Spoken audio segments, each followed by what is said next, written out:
keep an eye on Dallas Clark. I know tight ends can't win the MVP award, and there's a reason for that, but even though he won't be there at the end in the MVP race, you guys need to keep an eye on him. So far this year, through the first 5 games, he's been absolutely phenomenal. He might drop off a little bit when Anthony Gonzalez comes back, but as of right now, he's averaging 7 catches a game, which is incredible for anybody, especially for a tight end. That puts him on pace for 112 receptions this year. Now, that would be the record for a tight end.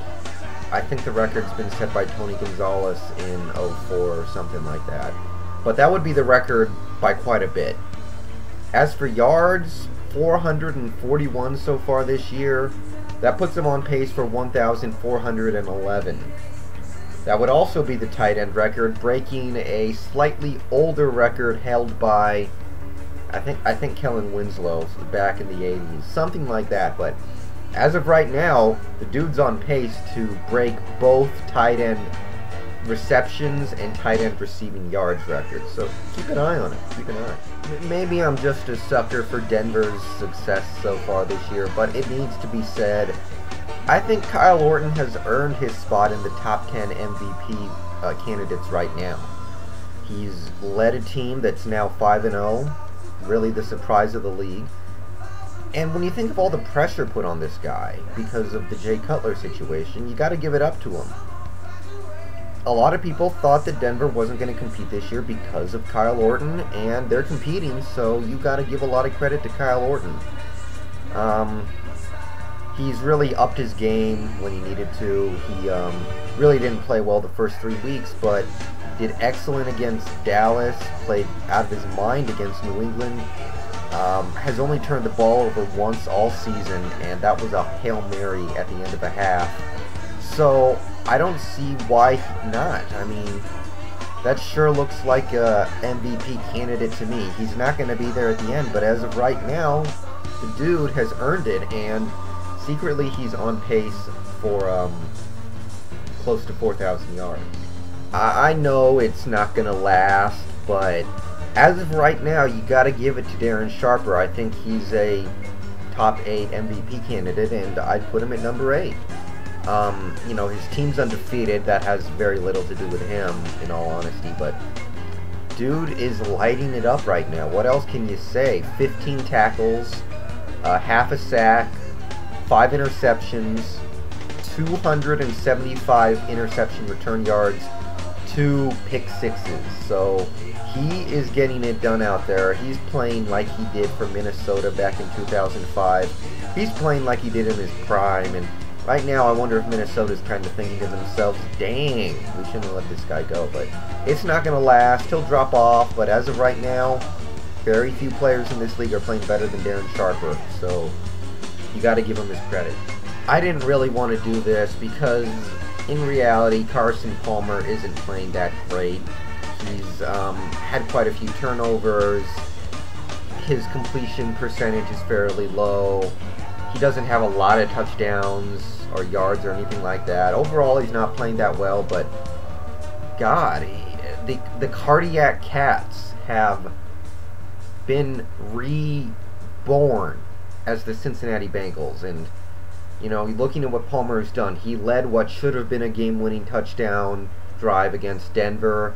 Did it on Pittsburgh, won a very close game against Green Bay, the field goal drive in overtime against Cleveland, and then the touchdown against Baltimore.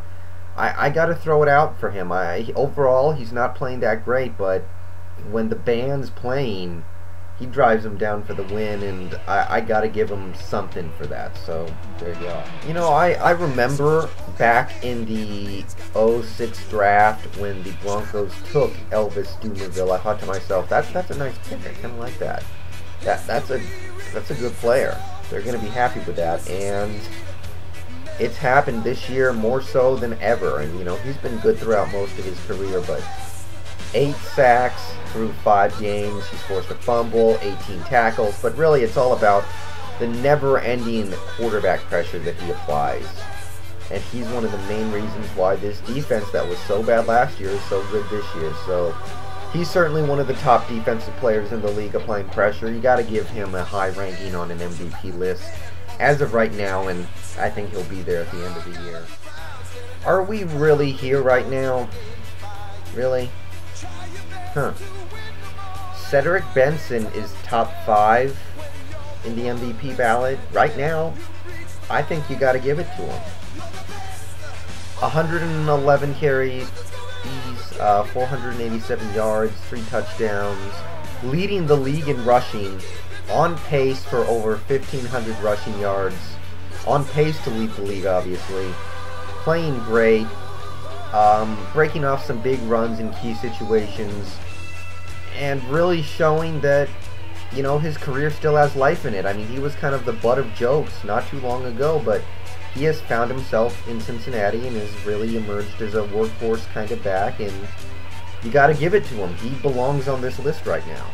Not far behind, though, would have to be Adrian Peterson. I mean, I don't think he's played so far as well as he could.